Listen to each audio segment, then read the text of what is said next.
Assalamualaikum warahmatullahi wabarakatuh. Bagaimana kabarnya? Ya, semoga kita semua tetap diberikan kesehatan. Perkenalkan, nama saya Nadia Tri Rahmawati, NIM 1805520116. Saya adalah mahasiswa semester 5 dari Universitas Setikubang Unisbank Semarang, Fakultas Ekonomika dan Bisnis dari program studi S1 Akuntansi. Pada kesempatan kali ini saya akan mempresentasikan mata kuliah pengauditan dengan tema pengujian substantif persediaan mengenai observasi perhitungan. Maksud dan tujuan saya membuat video presentasi kali ini tak lain karena untuk memenuhi tugas ujian tengah semester saya dalam mata kuliah pengauditan 2 yang diampu oleh Bapak Arif Himawan Dwi Nugroho, SE, AK, MM, CE, CPA. Dan materi ini banyak saya ambil referensi dari buku Modern Auditing miliknya Boynton Johnson Kell, jilid kedua, edisi ke-7. Dan seperti inilah covernya. Ya. Bagi teman-teman yang ingin menambah pengetahuannya, jangan lupa tonton sampai akhir ya. Materi presentasi yang bertema pengujian substantif atas persediaan mengenai observasi perhitungan yang akan saya presentasikan kali ini membahas 6 bahasan, yaitu yang pertama sifat siklus produksi, yang kedua materialitas dan risiko inheren, yang ketiga pemahaman bisnis dan industri klien, yang keempat perhitungan persediaan fisik klien, yang kelima pengujian penetapan harga persediaan, dan yang terakhir yang keenam yaitu pengujian persediaan yang disimpan dan dikendalikan oleh pihak ketiga. Kita masuk ke pokok bahasan yang pertama, yaitu ada sifat siklus produksi atau production cycle. Siklus produksi atau production cycle ini berhubungan dengan konversi bahan baku menjadi barang jadi. Dan siklus produksi ini meliputi perencanaan serta pengendalian produksi dari jenis-jenis dan kuantitas barang yang akan diproduksi, tingkat persediaan yang akan dipertahankan, serta transaksi dan peristiwa yang berkaitan dengan proses pabrikasi. Transaksi yang terjadi pada siklus produksi ini dimulai ketika barang itu diminta untuk diproduksi dan berakhir ketika barang yang telah diproduksi itu ditransfer ke barang jadi. Dan transaksi ini disebut juga dengan transaksi pabrikasi atau manufacturing fabrication. Siklus produksi ini berkaitan erat dengan 3 siklus lainnya. Yang pertama ada siklus pengeluaran dalam pembelian bahan baku dan pembayaran biaya overhead. Yang kedua ada siklus jasa personalia atau siklus jasa ketenaga kerjaan dalam pembayaran biaya tenaga kerja seperti gaji dan upah. Yang ketiga ada siklus pendapatan dalam penjualan barang jadi. Ya, di dalam PowerPoint saya sudah menampilkan atau mencontohkan bahwa siklus produksi ini saling berkaitan dengan siklus lainnya, yang yaitu siklus pengeluaran, siklus jasa personalia, dan siklus pendapatan. Nah, di sini yang harus diperhatikan bahwa ke pengkreditan ke akun seperti bahan baku, biaya tenaga kerja langsung, dan biaya overhead pabrikasi.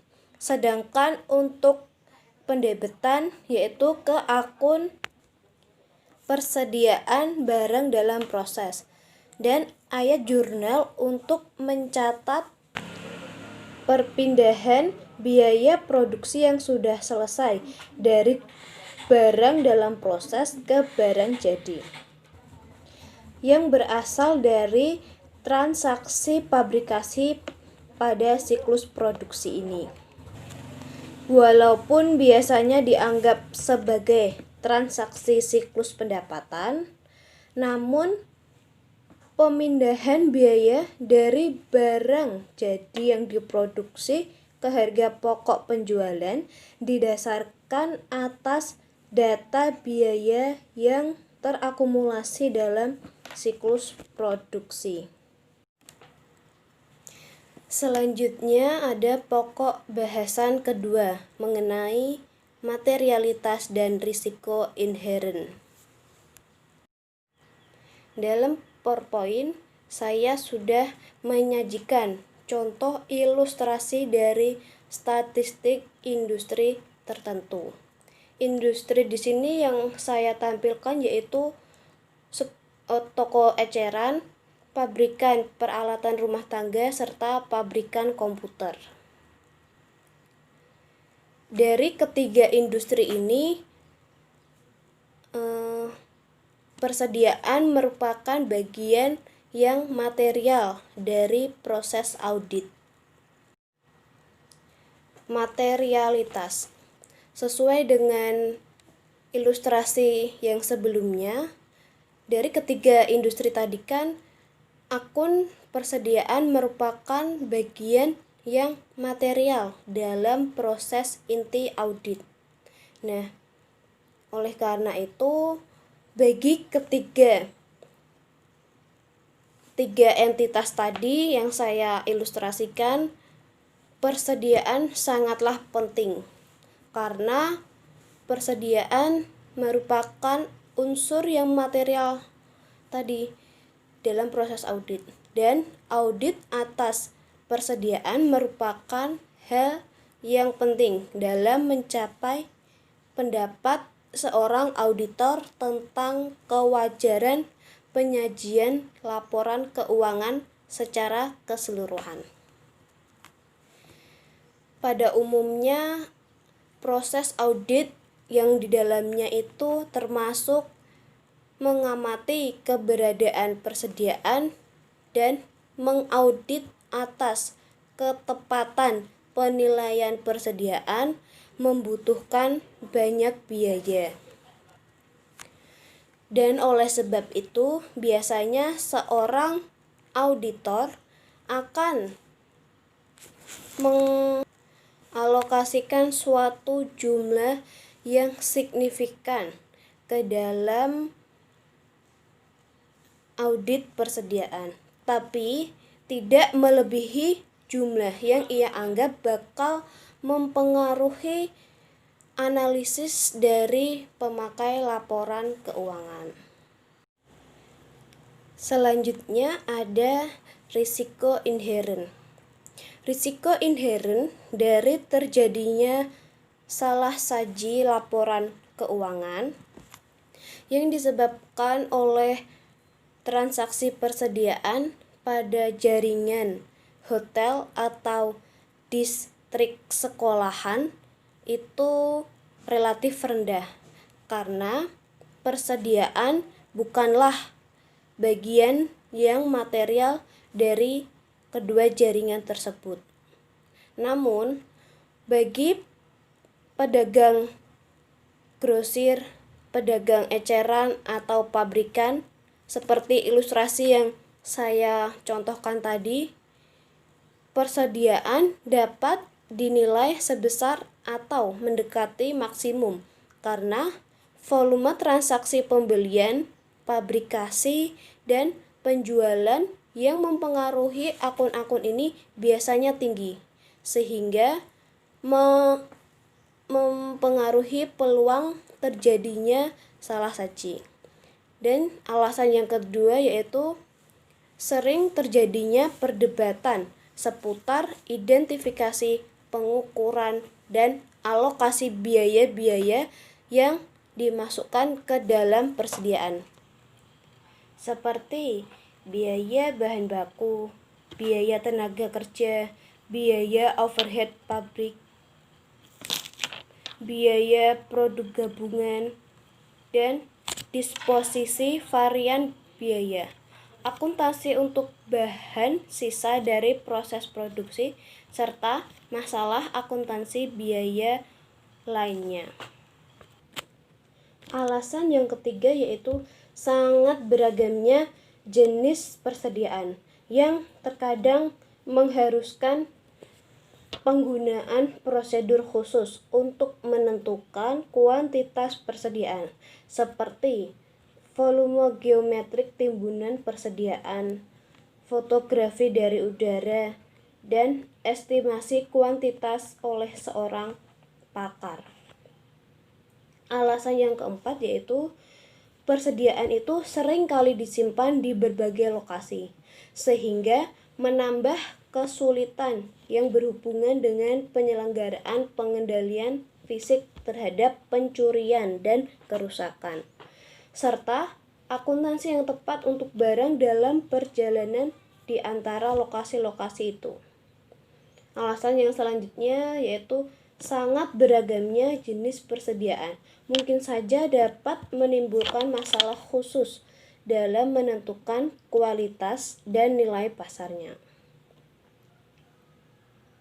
Alasan yang keenam yaitu persediaan itu sangat rentan terhadap pembusukan, keusangan, dan faktor-faktor lainnya seperti kondisi umum yang dapat mempengaruhi permintaan serta kemampuan menjual, dan dengan demikian dapat mempengaruhi ketepatan penilaian persediaan tersebut. Alasan yang terakhir yaitu karena persediaan mungkin dijual dengan perjanjian retur atau pembelian kembali. Masuk ke pokok bahasan yang ketiga, yaitu pemahaman bisnis dan industri klien. Pemahaman bisnis dan industri klien ini sangatlah penting bagi seorang auditor, karena pemahaman tentang bisnis dan industri klien ini dapat membantu seorang auditor dalam merancang program audit yang efisien dan efektif. Bagi banyak perusahaan pabrikasi, persediaan merupakan proses inti yang akan dilakukan oleh seorang auditor dalam mengaudit, dan kemampuan entitas itu untuk menghasilkan laba serta arus kas akan tergantung pada seberapa baik proses pabrikasi yang dijalankan oleh entitas tersebut. Bagi perusahaan distribusi dan eceran, manajemen persediaan merupakan hal yang penting untuk mencapai suatu keberhasilan. Pada saat seorang auditor itu akan mengaudit perusahaan pabrikasi, auditor biasanya ingin memahami intensivitas modal dari proses pabrikasinya, di samping bauran bahan baku dan tenaga kerja yang diperlukan dalam proses pabrikasi itu. Suatu proses yang terutama bersifat padat modal, seperti penyulingan minyak, biasanya jumlah biaya tetap yang signifikan itu memerlukan volume yang cukup besar untuk menjamin profitabilitas. Pemahaman ini merupakan hal yang penting dalam mengevaluasi kelayakan hasil-hasil keuangan yang dilaporkan, terutama pada saat mengevaluasi tujuan audit seperti keberadaan persediaan, penilaian persediaan baik pada biaya historis maupun nilai realisasi bersih. Apakah klien memegang hak kepemilikan atas persediaan serta masalah penyajian dan pengungkapan. Karena pentingnya persediaan bagi kewajaran penyajian laporan keuangan bagi sebagian besar pabrikan, pedagang grosir, atau pedagang eceran, maka seorang auditor dapat menggunakan prosedur analitis untuk mengidentifikasi bidang-bidang yang bermasalah. Karena signifikannya jumlah transaksi persediaan yang dilakukan oleh entitas-entitas ini, yaitu entitas pabrikan, pedagang grosir, atau pedagang eceran, maka auditor akan sering menekankan pada pendekatan penilaian tingkat risiko, pengendalian yang lebih rendah dalam situasi-situasi tersebut. Pokok bahasan yang keempat. Pokok bahasan yang keempat ini berbicara soal perhitungan persediaan fisik klien. Apakah masih semangat untuk menonton video ini? Mengamati perhitungan persediaan fisik klien. Pengamatan pada perhitungan persediaan sudah menjadi prosedur auditing yang diterima umum selama lebih dari 50 tahun. Prosedur ini diwajibkan apabila persediaan merupakan hal yang material bagi laporan keuangan sebuah perusahaan seperti pabrikan, pedagang grosir, atau pedagang eceran, serta praktis dan layak untuk dilaksanakan. Pengamatan perhitungan persediaan ini bisa saja merepotkan, menghabiskan banyak waktu dan sulit dilakukan oleh seorang auditor. Namun, hal itu jarang terjadi. Di dalam melakukan proses auditing ini, seorang klien memikul tanggung jawab untuk menghitung seluruh persediaannya terlebih dahulu. Nah, untuk pertimbangan dalam mengamati perhitungan persediaan fisik klien ini akan saya bahas dalam subbab berikut ini. Nah, ada 3 pertimbangan yang harus dipertimbangkan oleh seorang auditor dalam mengamati perhitungan persediaan fisik klien. Yang pertama ada penetapan waktu dan luas observasi. Yang kedua ada rencana perhitungan persediaan. Yang ketiga ada pelaksanaan observasi perhitungan fisik. Subbahasan yang pertama ada penetapan waktu dan luas observasi. Penetapan waktu dalam pengamatan persediaan biasanya tergantung pada sistem persediaan yang dianut oleh klien dan efektivitas dari pengendalian internal yang dilakukan. Sistem persediaan itu sendiri terbagi menjadi 2. Yang pertama, sistem persediaan secara periodik dan sistem persediaan secara perpetual. Dalam sistem persediaan periodik, kuantitas ditentukan melalui perhitungan fisik.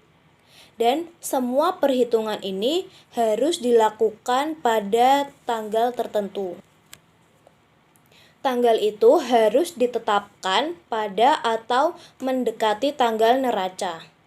Dan saat penetapan tanggal ini, seorang auditor wajib menghadirinya. Sedangkan untuk sistem persediaan secara perpetual dengan pengendalian internal yang efektif, perhitungan fisik dapat dilakukan dan dibandingkan dengan catatan persediaan yang tersedia pada tanggal interim.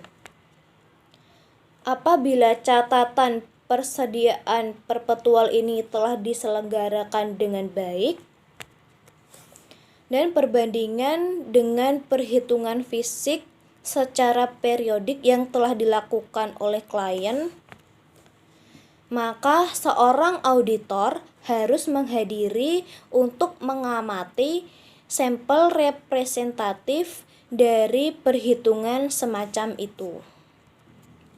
Dalam kasus seperti itu, prosedur ini dapat dilakukan selama atau setelah akhir periode yang diaudit. Perusahaan yang memiliki persediaan yang tersebar di banyak tempat, di banyak lokasi, maka auditor harus melakukan pengamatan di mana persediaan itu tersebar secara subbahasan atau pertimbangan. Yang kedua ada rencana perhitungan persediaan.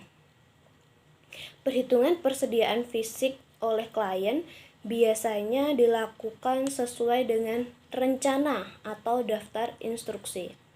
Dan instruksi yang dibuat oleh klien itu harus mencakup hal-hal seperti 1. Nama karyawan yang bertanggung jawab untuk mengawasi perhitungan persediaan. Yang kedua, tanggal perhitungan. Yang ketiga, lokasi-lokasi mana saja yang akan dihitung persediaannya. Yang keempat, instruksi terinci mengenai bagaimana perhitungan itu akan dilakukan. Yang kelima, penggunaan dan pengendalian label persediaan telah bernomor urut serta lembar ikhtisar atau kompilasi. Yang keenam, ketentuan mengenai penanganan penerimaan, pengiriman, dan perpindahan barang selama perhitungan jika aktivitas tersebut tidak dapat dihindarkan. Dan yang ketujuh, pemisahan atau identifikasi barang yang bukan milik klien. Seorang auditor itu harus mereview dan mengevaluasi rencana penghitungan persediaan klien jauh sebelum tanggal perhitungan. Dengan tenggang waktu yang cukup, maka klien akan mampu menanggapi saran-saran atau modifikasi dari auditor atas rencana itu sebelum perhitungan dimulai. Jadi sudah merupakan hal yang biasa bagi seorang auditor itu untuk membantu kliennya dalam merancang suatu rencana penghitungan persediaan yang akan memudahkan baik perhitungan maupun pengamatan persediaan. Perencanaan pendahuluan harus dilakukan oleh seorang auditor jika pengamatan persediaan dilakukan secara efisien dan efektif.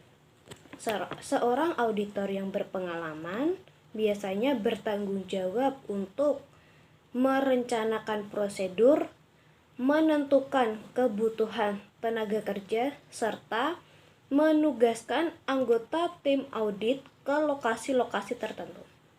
Setiap pengamat harus dilengkapi dengan salinan rencana perhitungan klien dan instruksi tertulis mengenai tugas yang akan dilaksanakannya. Dan pertimbangan yang ketiga yaitu pelaksanaan observasi perhitungan fisik. Dalam mengamati perhitungan persediaan, seorang auditor harus melakukan yang pertama, meneliti kecermatan para karyawan klien telah mengikuti rencana perhitungan persediaan. Yang kedua, memastikan bahwa semua barang dagang telah diberi label dan tidak ada barang dagang yang diberi 2 label.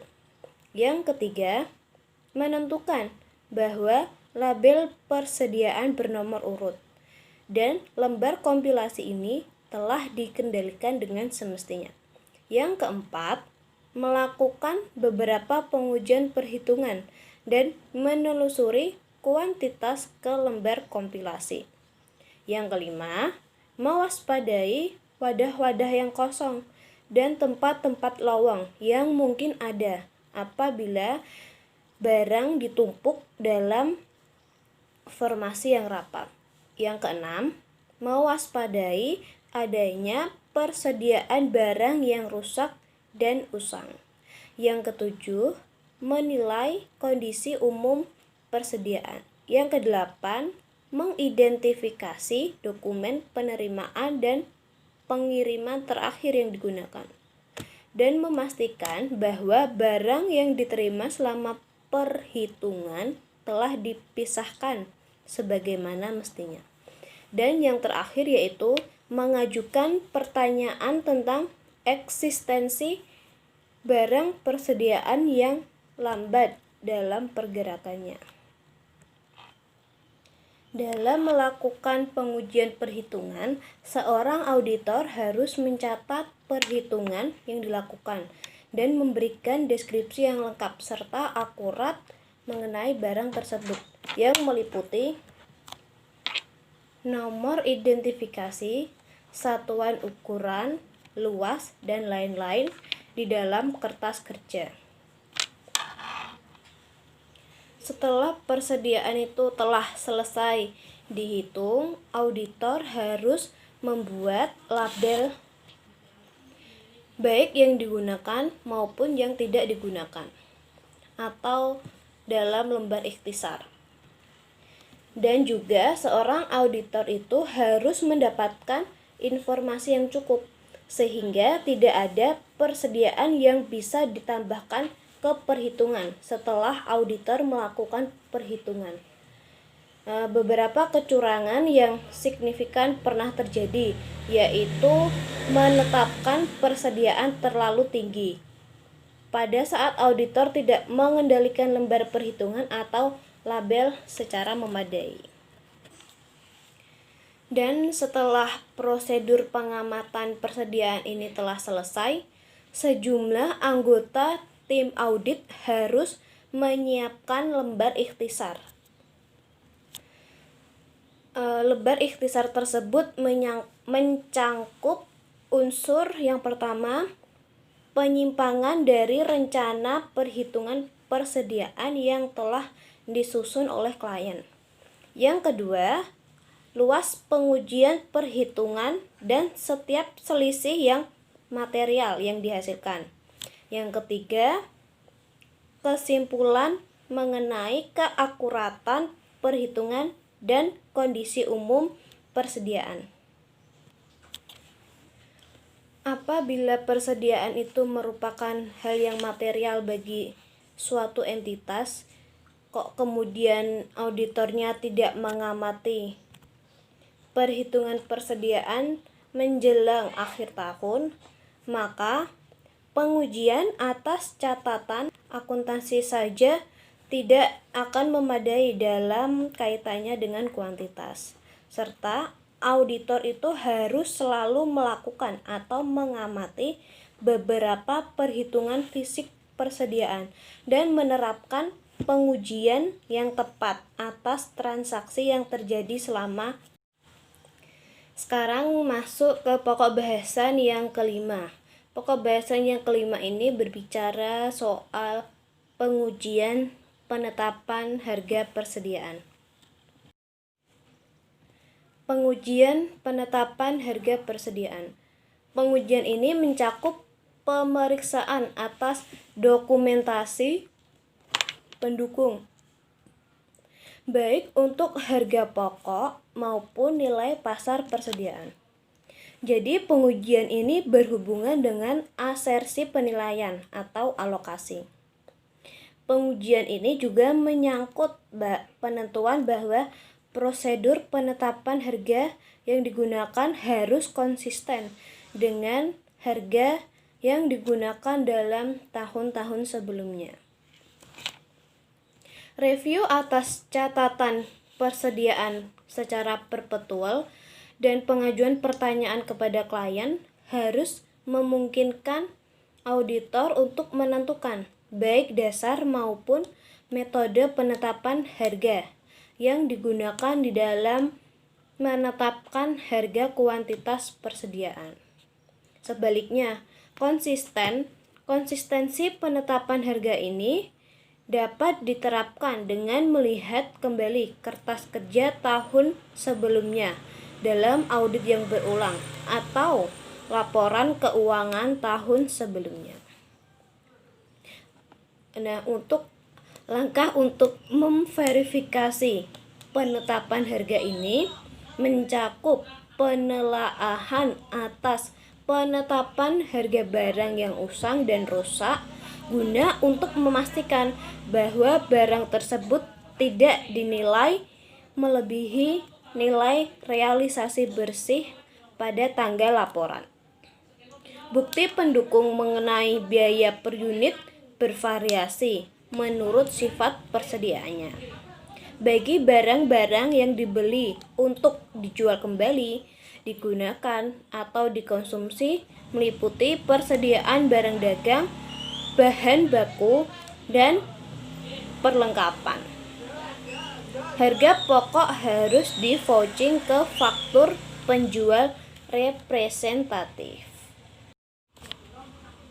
Nah, sekarang kita sudah masuk ke pokok bahasan yang terakhir, yaitu mengenai pengujian persediaan yang disimpan dan dikendalikan oleh pihak ketiga.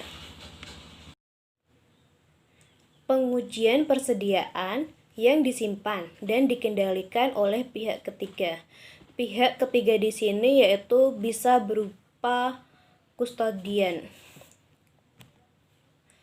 Apabila persediaan klien ini disimpan pada gudang umum atau pada jasa penyimpan seperti kustodian, maka seorang auditor harus memperoleh bukti mengenai eksistensi persediaan itu melalui komunikasi langsung dengan si penyimpan. Jenis bukti ini akan dianggap memadai kecuali bila jumlah yang terlibat merupakan proporsi yang signifikan dari aktiva lancar atau total aktiva. Di dalam melakukan pengujian persediaan yang disimpan oleh pihak ketiga ini, seorang auditor harus menerapkan satu atau prosedur ketiga ini, yaitu yang pertama, pengujian prosedur pemilik untuk menyelidiki penjaga gudang dan mengevaluasi kinerja si penjaga gudang tersebut. Yang kedua, mendapatkan laporan akuntan independen mengenai prosedur pengendalian yang diterapkan oleh penjaga gudang berhubungan dengan penyimpanan barang, dan jika ada penjaminan tanda terima atau menerapkan prosedur alternatif atas gudang untuk mendapatkan keyakinan yang layak bahwa informasi yang diterima dari penjaga gudang dapat diandalkan. Prosedur yang ketiga, mengamati perhitungan fisik barang jika praktis dan layak. Yang keempat, jika tanda terima gudang sudah dijaminkan sebagai agunan, maka konfirmasikan kepada pemberi pinjaman mengenai rincian yang berkaitan dengan tanda terima yang telah dijaminkan itu atas dasar pengujian jika tepat. Jadi pengujian ini juga dapat memberikan bukti tentang asersi hak dan kewajiban. Selain itu, pengujian ini juga akan menghasilkan bukti mengenai asersi kelengkapan. Jika pihak penyimpan mengkonfirmasikan lebih banyak barang di tangan daripada yang dinyatakan dalam permintaan konfirmasi. Pengkonfirmasian persediaan ini tidak memberikan bukti apapun tentang nilai persediaan karena penyimpan tidak diminta untuk melaporkan biaya, kondisi, atau nilai pasar barang yang tersimpan di dalam gudang. Nah, sekian materi presentasi yang bisa saya sampaikan. Semoga bermanfaat dan mohon maaf apabila dalam penyampaian saya ada kekeliruan dan pelafalan yang tidak jelas, saya mohon maaf yang sebesar-besarnya. Akhir kata, wassalamualaikum warahmatullahi wabarakatuh.